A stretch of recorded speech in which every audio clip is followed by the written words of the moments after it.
good morning, and very good morning. Welcome to the show. Welcome to VUEGRAPHY. Today we are going to talk quickly, a kind of a quick review about lens from Nikon just announced, not too much old, but recently, which is this Nikon 28 to 400 millimeter f4 to f8. That's a mega zoom range lens. Now, I'm shooting with this lens for some days, and I found this lens really very handy. Before I go deep dive into the review, I'll put some sample images in between so you can go through it, and you will see how this lens really held up. Now, we are talking about mega zoom range. This is for Nikon full frame 28 to 400 millimeter. It got a variable aperture from f4 to f8. So if you are at 300 and 400 millimeter, the maximum aperture you will get f8. All right. Now, for many people, f8 is not a good aperture, but for a guy like me who usually shoot with 200 to 500 f5.6, you know, so the difference between 5.6 to f8 is just one stop. So still, in many cases, f8 will work if only if you are shooting with 200 to 500.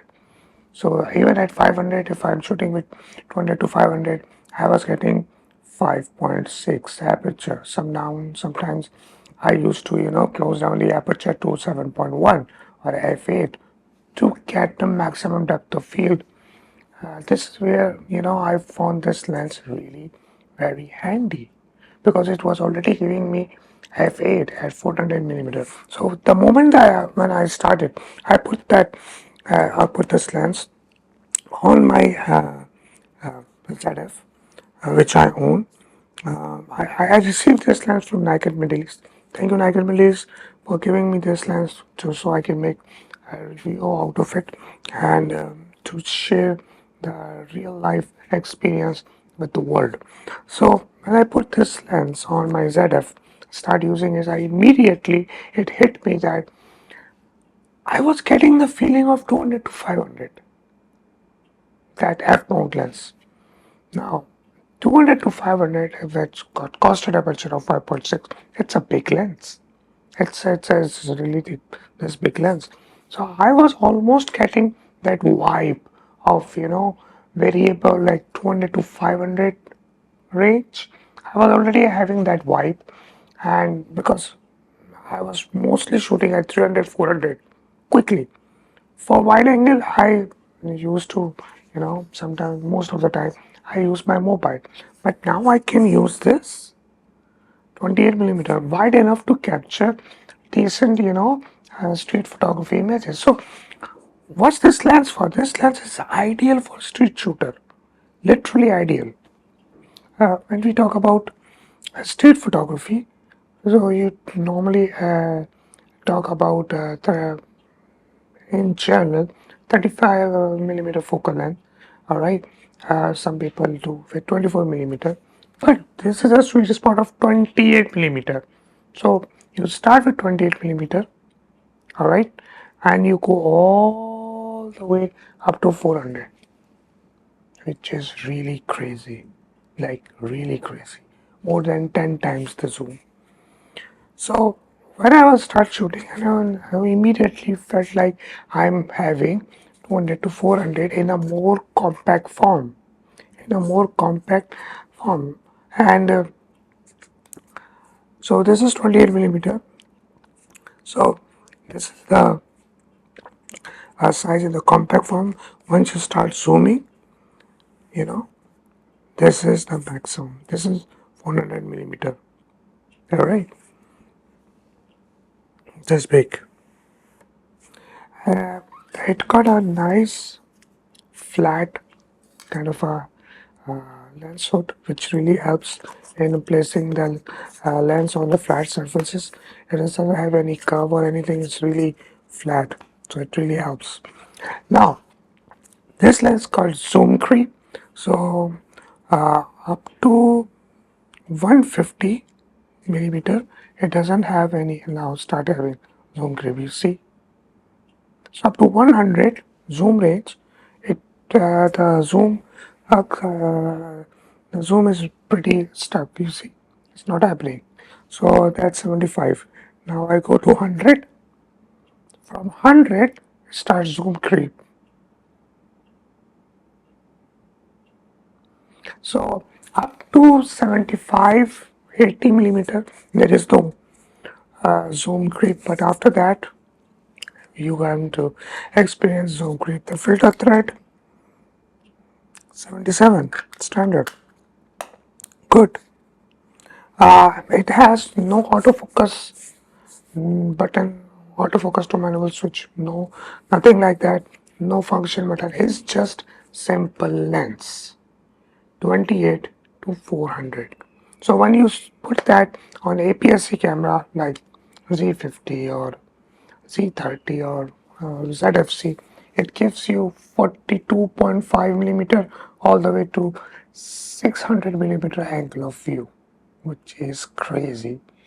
I use it on my Z30 in this lens, and I got some incredible shots, like really incredible. Um, it's not heavy.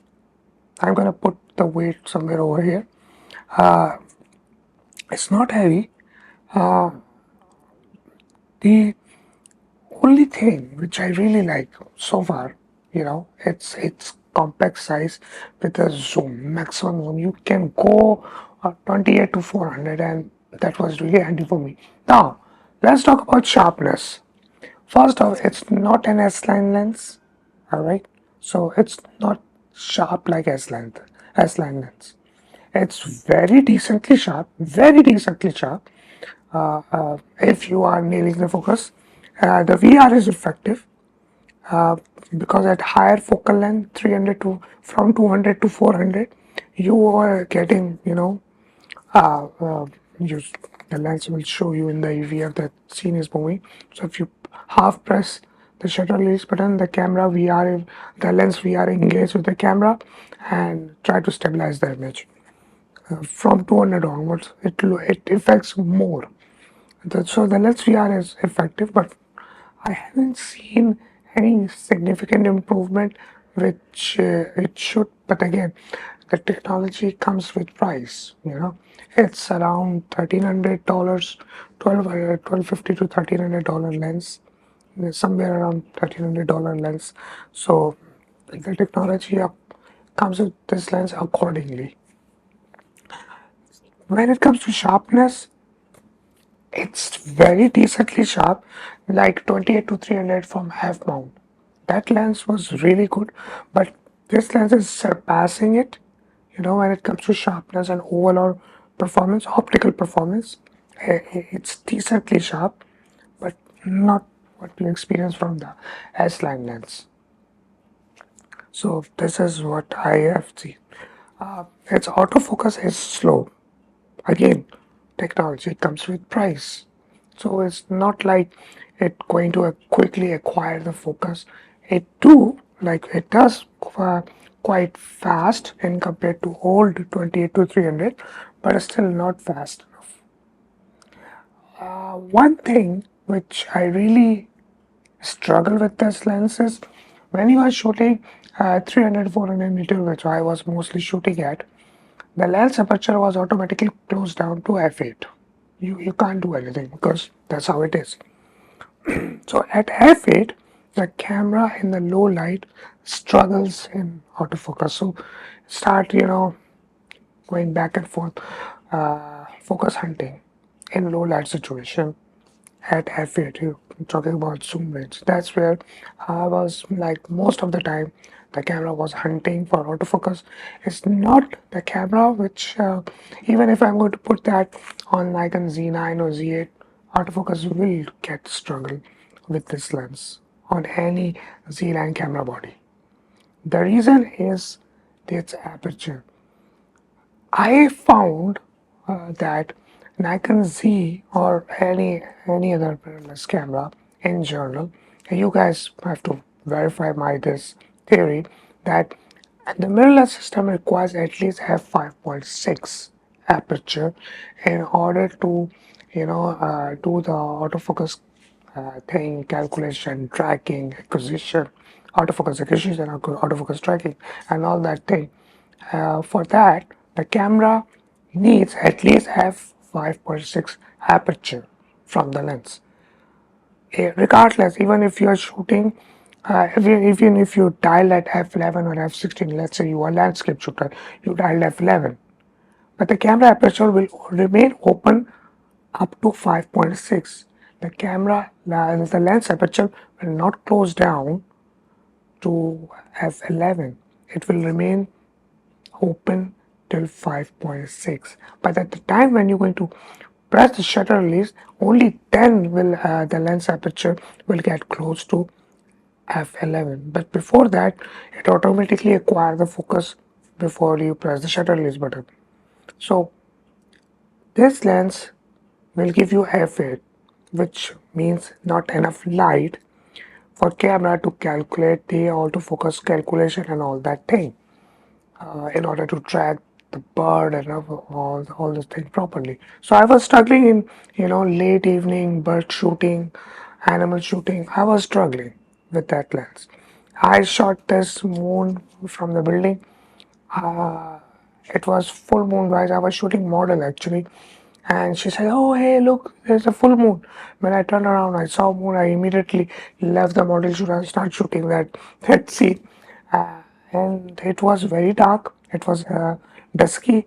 The environment was very hazy, and I was struggling with that lens to lock the focus on the building, even though the moon. So I locked the focus on the moon, and then from there, it was f8, so everything was in focus. I cut this shot. So it's not the camera, it's not the lens, it's the overall technology limitation. So don't blame the lens or the camera that autofocus. It's not acquiring autofocus, or autofocus is just going back and forth. So in order to utilize 300 to 400 focal length, you have, especially in low light environment, you have to be patient. You have to do manual focus thing, which is done by this function button, all that function ring, not button. So that function is basically the autofocus in this, because this big chin is basically for zoom. So there is no other ring for focus. So this function ring behaves as a focus on that. It's in a nutshell, there is not much technology into this lens, especially what we have seen in the Z lens lineup. Like there is no autofocus to manuals button, that switch from autofocus to manual. There is no function button. All right, there is no multi-coating, basic coating, but not much for this lens. Build quality is average. Zoom creep is there, so construction wise, it's an average lens. Made in Thailand. Yep, made in Thailand. But it's designed basically to give you the maximum reach in one lens, in one compact lens. Maximum reach, which you will get eventually. So I was shooting mostly in the daytime, and in the daytime this lens was not disappointing me at all. It was giving me the result which I was expecting from it. Things are in focus, locking the focus, fine. Uh, but yeah, so the lens is basically good for the price it's being made. You will get the maximum reach if you're going to shoot on crop body. You will get further reach up to 600 millimeter, but that aperture f8 limitation is there, so you have to be very careful with that. But overall, when it comes to travel, when it comes to general purpose, when it comes to street photography, when it comes to normal kind of casual shoots, landscape, and all that. Even I tried to take portrait. using this lens at 400mm, and it worked decent. It's not as line kind of a sharp, like a razor sharp. It's decent sharp, very decent sharp. But again, technology comes with price. So the price, which is around $1,300, you are getting more than 10 times of zoom. You are getting the, the Z mount, the advantages of Z mount in the same $1,300 price bracket, uh, with all the basic functionality of this, variable zoom, variable aperture, and mega zoom range. So that's it. That's my review. There's nothing much to talk, to be very honest, about this line except the zoom from 28 to 400, which is massive, literally massive. I hope you like this video and the sample image you have seen so far uh, in this video. So that's it. Okay, thank you so much for tuning in. I'll see you guys in future with some new content. Till then, take care.